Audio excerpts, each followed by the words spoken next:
Do you want to know the easiest money that I've ever made in real estate?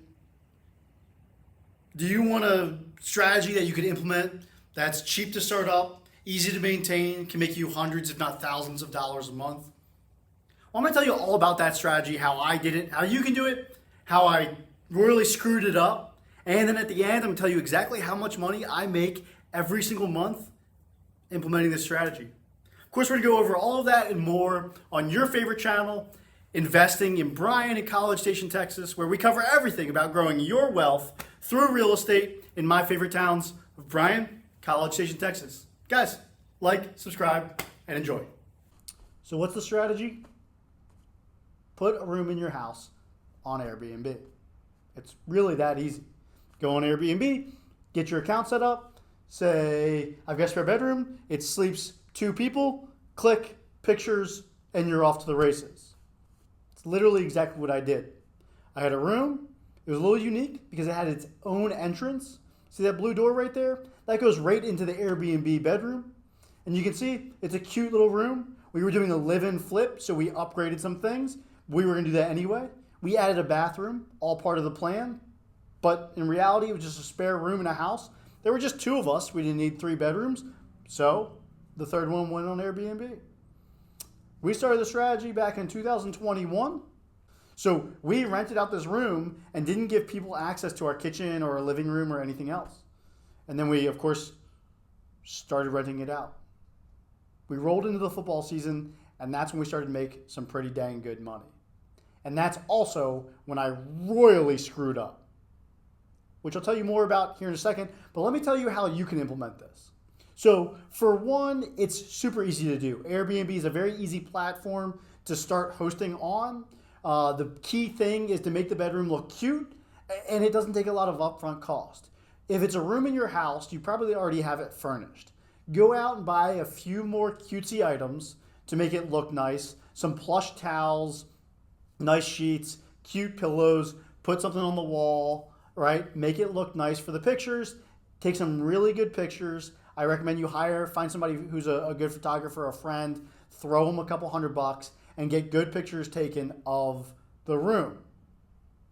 Put it on Airbnb, sit back and wait. That's all you have to do.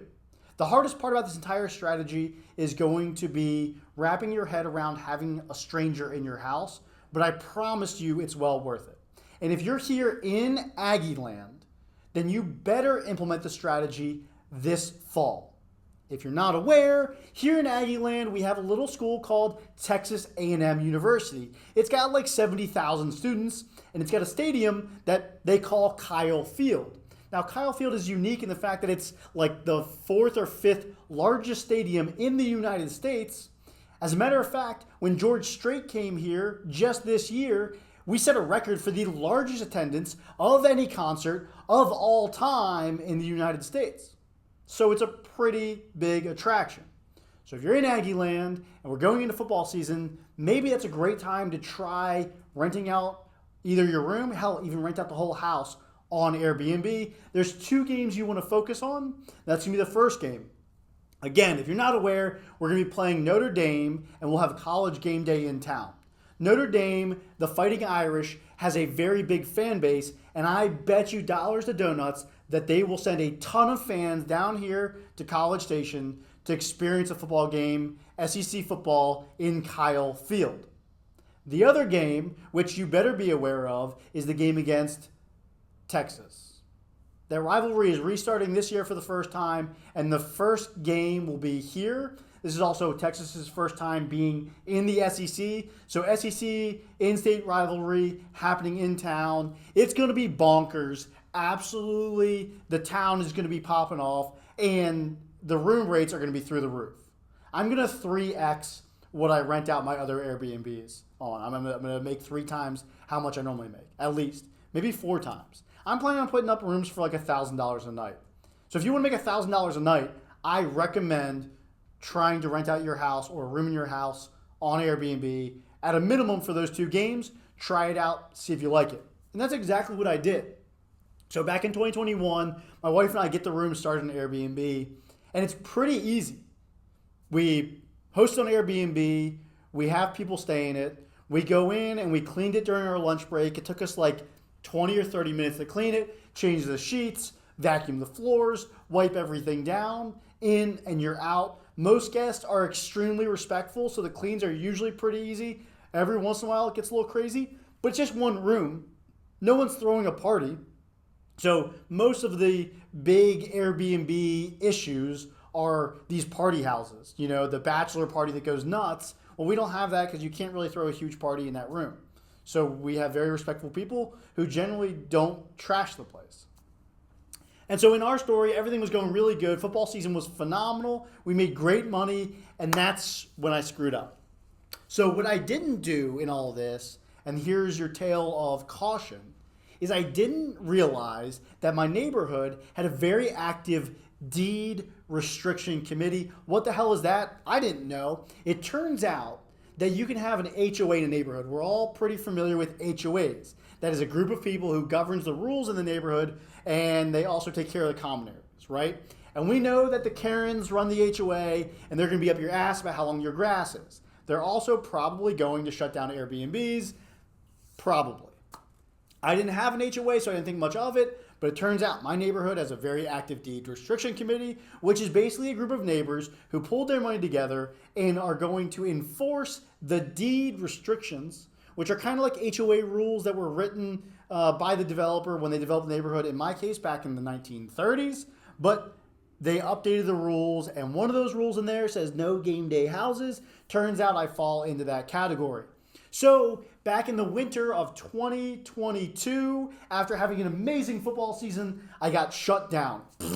No more short-term rentals in my neighborhood. Well, that was a big bummer. But I didn't want to give up. For one, I didn't want to fight it. I was not about to go to court. I had a lot of stuff going on. I was trying to grow my rental portfolio. I was getting other Airbnbs up and running. I didn't really care to spend a lot of effort fighting some retired people in my neighborhood that were probably right. I was in violation of the deed restrictions. So I did what any good person would do, and I just made it so that you can't book it for any less than 30 days. Because, of course, now it's not a short-term rental. 30 days or more is a midterm, long-term, whatever you want to call it, month-to-month rental. So now I just opened up the window or made it so you couldn't book it for less than 30 days. And I thought, maybe I'll get like one or two people, maybe like 1 or 2 months out of the year. Someone will stay with me. I'll make a couple $100. It's better than nothing. And I'll move on with my life. Well, it turns out here in Aggie land, in Bryan-College Station, there are a lot of people that come to town for 30 days or more. And it's really nice to have a place that they can stay for an entire month. It's only charging $700 to $1,000 per month to stay, even if it's just the room. Because keep in mind, I still don't let them in the rest of my house. Now, when it was just me and my wife, we probably would have opened up to the idea, but now I got a little girl and really don't want to have her running around with strangers in the house per se. Personal choice, but we keep it locked off. So now folks stay in what essentially is a room with a bathroom, and they stay there for 30 days or more, some people for 3 or 4 months. And so far this year, we're in July, so we're 7 months into the year, I have made $5,000 off this room. I'm averaging between $600 and $700 a month over the last 3 years. $600 to $700 a month by letting people stay in my room that I literally never see. So yeah, this is the easiest money I've ever made. There's no expenses. Think about it. It's a room in your house. I already pay the utilities. I already furnished it. I already have to take care of the yard. I already have to provide cable and internet. These are all things I already do. So there's no additional expense to let someone stay in the room and pay me upwards of $1,000 a month. It's not a bad idea. I think it's the easiest money you can make in real estate. Maybe you disagree. Let me know in the comments. What's the easiest money you've ever made in real estate? Maybe I'll try that out. But if I were you, especially this year, 2024, I'd put your house, your room, something up on Airbnb, particularly for the upcoming game against Texas. It's going to be worth it.